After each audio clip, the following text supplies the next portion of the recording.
Well, I had a little lump underneath the left side of my jaw, and for a couple of months, the primary care physician just said, oh, it's not a big deal, it's just a swollen lymph node and so on. Then it lasted about 3 or 4 months, and she said, you know what, I think we need to get this biopsied. And they came back right away because they said, we know that you want to know before the weekend, so you don't have to sit and wonder over the weekend. And they came back and they said, we have some bad news for you. This is cancerous. Leaving the hospital that day, I had to phone our kids.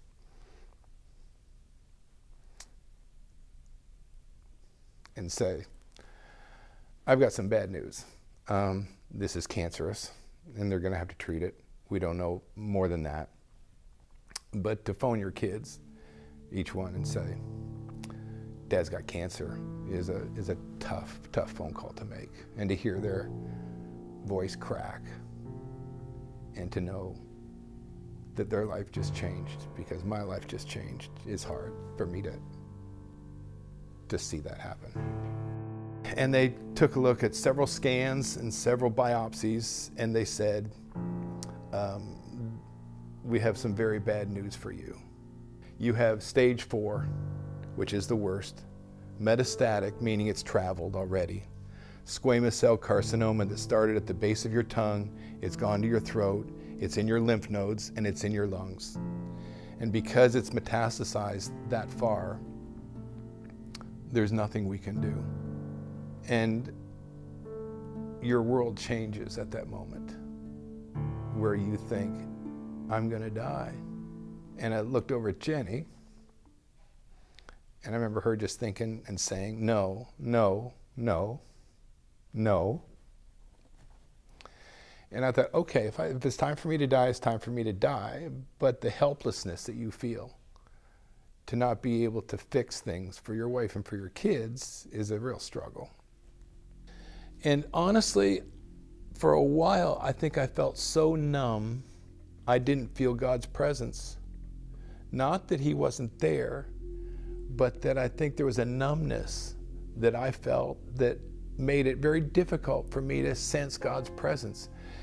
And I remember thinking, well, God, at this time in my life, where are you? Where are you? And reading in Romans,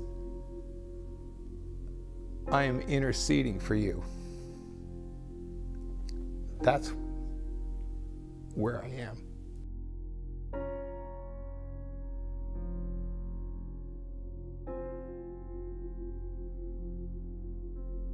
So because radiation is so specific to an area, you cannot move. So they developed this mask where it's basically a hot piece of plastic that they mold to your head, neck, and shoulders.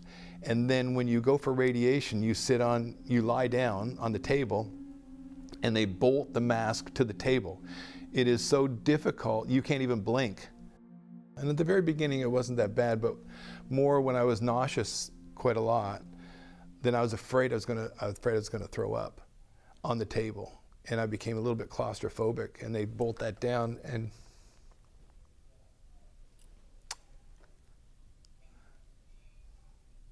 I would pray, dear God, be with me, help me, I trust you. And I would sing to myself a worship chorus for the next 20 minutes. And then they come in and say, okay, that's done, you're done for today.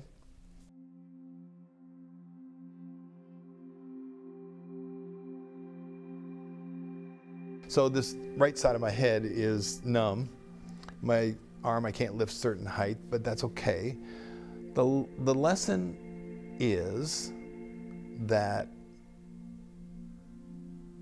I focus on the life that's left, not what's lost.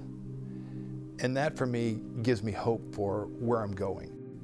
I think God uses many ways to touch a life.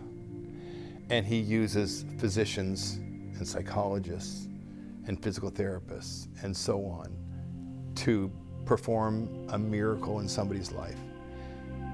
Other times, God heals us instantly.